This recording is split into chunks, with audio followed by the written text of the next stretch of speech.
يسعدني مساكم يا متابعيني، ان شاء الله تكونوا بخير. مطبخ مال الشام. اليوم ان شاء الله راح اساوي كبة ودراويش.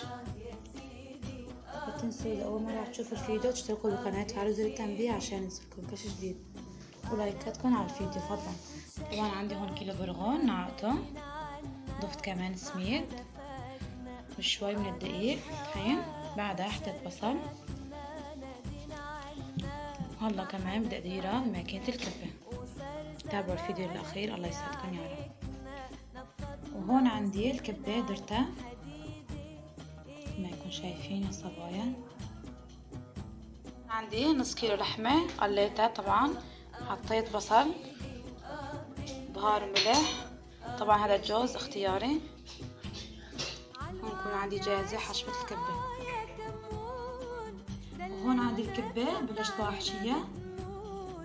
وهون يا متابعيني خلصت حشو الكبة، نلاقي مرحلة القلي. المنظر كتير حلو كمان،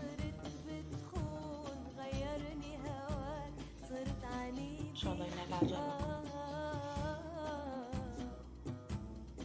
وهون عندي كبة قليتها صارت عندي جاهزة، منظرها كتير حلو وريحتها كمان بتشهي. هون كنا وصلنا لاخر نهاية الفيديو، ان شاء الله ينال اعجابكم.